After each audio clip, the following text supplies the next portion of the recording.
Hello and welcome to the One Life Church devotional series where we cover the entire Bible in 20 months. Well, today's chapters are Isaiah 18 and 2 John. Now, as you can see behind me is Table Mountain, and there's the harbor that nestles underneath it. And on the sea here to my left are massive ocean-going vessels that are heading into that harbor from foreign lands.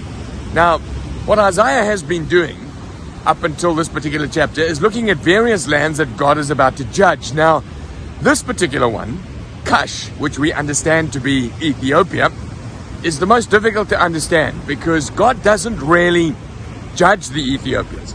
The Ethiopians have sent an envoy to come to Israel, the people of God, to ask for like a treaty of agreement between them. Now, God doesn't judge them for that. Basically what he says in this text is that he's going to sit silently by because he doesn't need them to come and judge the Assyrians. You see, the Egyptians were against the Assyrians. There was a time in the ancient world, around about the time that Isaiah was writing, where Ethiopia was a massive world power. An Ethiopian by the name of Shabako had taken out Egypt in the year 715 BC, and for about 100 years, Ethiopia ruled Egypt in what they call the 25th dynasty. Now, these Ethiopians, who are described as being tall and swift and smooth-skinned and come from a land where there's flying insects, and they were obviously seafaring people. They knew how to make boats and go on boats. It says here that God did not need them, these people of strange speech. So he keeps silently watching. And he says, look, God's going to judge the Assyrians anyway. And then it's a curious ending to this particular chapter. It says that the Ethiopians are going to come and they're going to bring tribute to God in Jerusalem. Some people think that this is what happened when Philip was preaching, when the Ethiopian eunuch arrived in Jerusalem. But it may have been before that. Who knows? Anyway, that's the chapter 18. These Ethiopians coming to the Israelites saying, make a treaty with us. And God's saying, no, we don't need your treaty. God's going to deal with the Assyrians anyway. And then they sort of like ease off back to their great dynasty down south in Africa. Now, 2 John starts like this. The elder. He announces himself, writing this epistle as the elder, the presbyter. This, most commentators would agree, would be the Apostle John.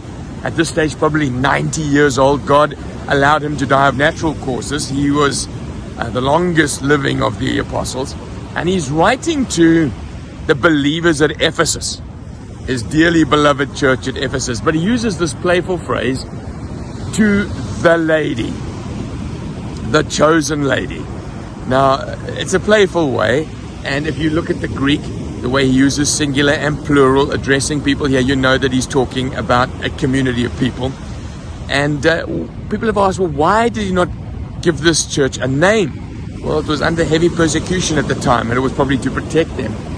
But he basically revisits the same issues that he visited in 1 John. In fact, many authors say that you've got to read the epistles 1 John, 2 John, 3 John together because they deal with the same, they traffic in the same ideas.